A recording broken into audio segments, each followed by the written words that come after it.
So get this, the first pizza was made over 1,000 years ago. And yes, that is how I'm opening this video. I'm talking about pizza. I have a point, just bear with me for a moment. The first pizza was made over 1,000 years ago, even longer if we're just talking about flatbread. But the roller blade pizza cutter was invented in 1708. We went hundreds and hundreds of years with pizza and no pizza cutter. The truth is, we just do not need pizza cutters. We already have things that do that job. We do not need pizza cutters. We can buy a good knife for cheaper. We do not need pizza cutters. They only do one thing. And we also don't need pizza cutters because they're a hassle to sharpen as they get dull. But I'll tell you one thing. I don't know anyone that doesn't have a pizza cutter and doesn't enjoy that purchase. Pizza cutters have a place in our household, and I'm starting to think that the PlayStation Portal also has a place in our household.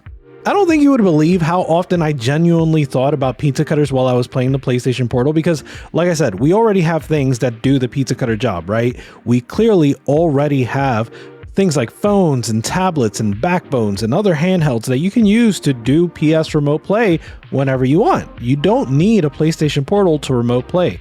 I said we can buy a good knife for cheaper than a pizza cutter.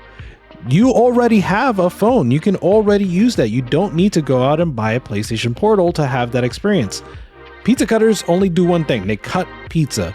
The PlayStation Portal has no options for playing anything other than just streaming your PS5, which is still a huge complaint for me, and I'm not going to let them off the hook for that. But yeah, just like pizza cutters, the PlayStation Portal only does one thing.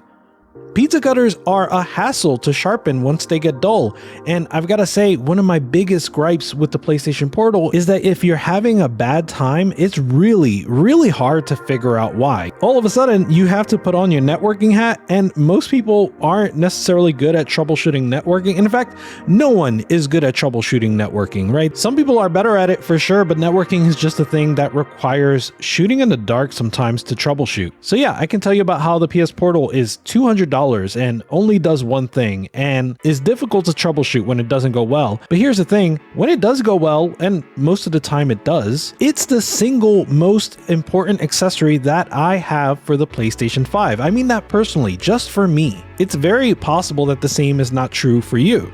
If you're a longtime viewer, then you know that I started this channel because I was excited about the Steam Deck, specifically because it would allow me to play my biggest library, my Steam library, in my hands without having to tether to a TV, because the majority of the game time that I get is either in bed or on the couch when someone else is using the TV, or just in between errands and tasks that I'm already running. So the Steam Deck really just opened up the opportunity to clear my backlog. Of course, since then, I've just bought so many more games that hasn't necessarily come to fruition, and I expect that the same is going to happen with the PS5 and the PS Portal. I've racked up a few games that I just haven't finished on the PS5, and in fact I've been waiting for them to come to PC so that I can just play them on my Steam Deck. That's games like Ghost of Tsushima, Horizon Forbidden West, God of War Ragnarok, Final Fantasy 16, Demon's Souls. And by now you must be wondering why the PS Portal specifically is doing this for me. It's becoming this backlog killer for me, where the phone didn't do that for PS Remote Play, Steam Deck hasn't done it, maybe other handhelds I could buy haven't done it. Well, that's because despite the drawbacks that I've described so far, it is an uncompromising remote play solution in at least two ways. So the first is of course the controls, and you know, make fun of the fact that it looks like a DualSense cut in half and pasted onto a tablet.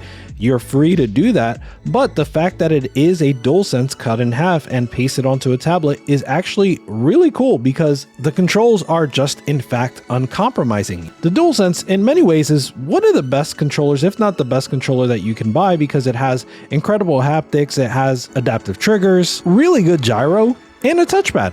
And I've got to say, it's genuinely nice to have all of that available to me when I'm playing remote play. Now, the touchpad is just the tablet screen. You have two pieces of the tablet screen that you can use as a touchpad, and it's not the best, but everything else is genuinely uncompromising.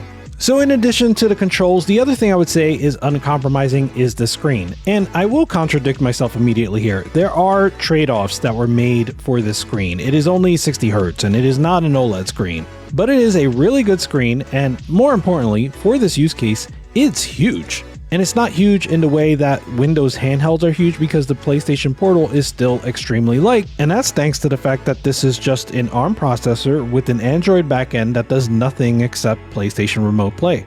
So to see games with the fidelity that the PS5 can render and have them at 1080p on a genuinely beautiful 8-inch LCD screen with controls that are basically a one-to-one replacement for the DualSense that you would use if you were playing your PS5 tethered to your TV. So those are the two big things that have drawn me to the PS Portal the way no other remote play situation has before. I do have a backbone that I used to play 13 Sentinels using remote play, and I also used it to play Ratchet and Clank, and both of those games played very well on remote play, and I got them finished mostly through remote play on my phone. My phone is a smaller phone. It's an iPhone SE 2020, so the screen is pretty small, so it's not particularly good for playing video games. Perhaps more importantly, I don't want to put wear and tear on the battery by using it for remote play and video games and things like that. And also, I use my phone all the time, right? So it's actually kind of a distraction to use my phone for remote play because I might get notifications for other things and things like that. Basically, what I'm trying to say is that my phone is not a good solution for remote play for me. It might be for you. So there is at least one more drawback I want to talk about, and it's an important one, but I also want to get to one of the reasons I find the PlayStation Portal to be a little baffling even now, even though I do enjoy it myself. Let's start with that drawback though. The speakers on the PS Portal are just not that good, and this is made worse by the fact that they don't allow you to connect to audio using Bluetooth. Now, in addition to Sony sending me the PS Portal, they also sent me the PlayStation Pulse earbuds, which are out on December 6th. And these earbuds allow for a wireless connection to the PlayStation Portal, but they cost another $200. So you got to spend $400 to play your $400, $500 console remotely. And that is just pretty unacceptable. And listen, these earbuds, the sound is amazing, but it doesn't have any extra features or personalization. You can't open up a companion app and change the audio signature. There's no active noise canceling. It won't pause music, assuming you're listening to music. It won't pause music if you take an earbud out of your ear. And aside from all of that, when it comes to the PlayStation Portal, they simply did not give me a choice. It should be my choice to play whatever earbuds or headphones I want to use when I'm playing on the PlayStation Portal. Thankfully, there is a 3.5mm jack. I personally have gotten pretty used to using 3.5mm earbuds thanks to my time with the Steam Deck, but still, this is just, again, not acceptable. And while we're on the subject of unacceptable, the PlayStation Portal does not have Wi-Fi 6, much less Wi-Fi 6E. You're stuck with Wi-Fi 5 here, and I think Wi-Fi 6E would go a long way for a device that is solely intended to play using Wi-Fi. Why Sony would have hamstrung this device in this way, I'm just not sure. I don't really understand it. In practice, if you're playing single player games, you're likely not going to notice the latency, you're likely not going to notice the compression, but if you're playing really heavy scenes, that's when the compression will start to affect you more. And I did personally notice the latency when I was doing the Ghost of Tsushima tutorial where I had to parry my master's moves, and it definitely felt like it was taking me a while to get used to the timing for the pairing because I had to take into account the latency. Again, most of the time I was able to settle into a place where I would have a really solid connection, and I guess now is the time where I should tell you about how my network is set up. Personally, I have a lot of walls, a lot of floors and ceilings and things like that, so I have a mesh set up, and it's essentially a 3-node setup, so almost wherever I am close to a node. And that was good enough for me to have a solid connection whenever I was playing throughout my house. The only time I really encountered an issue was when I was first using the device. So in my first 30 to 60 minutes of play, I was not having a really good time. It turned out that my PlayStation 5 had chosen to connect on the 2.4 gigahertz band rather than 5 gigahertz. So I went into the PS5 settings and I forced it to choose 5 gigahertz, and that solved all of my issues. But this is where we come to why the PS Portal is baffling to me personally. And it's the fact that it doesn't have an option to connect directly to the console. It connects to a router, which connects to the PlayStation 5, which is also connected to the router. The Wii U has already solved this problem. The Wii U streams from a console to a handheld screen extremely efficiently with no compression and very reliable input responsiveness. Of course, it has a limited range, but within that range, it works extremely well. And so I'm a little lost as to why the PlayStation Portal couldn't have some sort of bimodal solution where within a certain range it's connecting directly to the PlayStation 5 and outside of that range it uses Wi-Fi. Sony was all too happy to use a proprietary wireless technology for streaming audio from the PlayStation Portal to your earbuds. Why wouldn't they put some of that R&D towards having a direct connection to the PlayStation 5 so that it can be more stable and more responsive? Because even though I did have a good connection and I had a good experience almost the entire time, it was never like I didn't know I was streaming.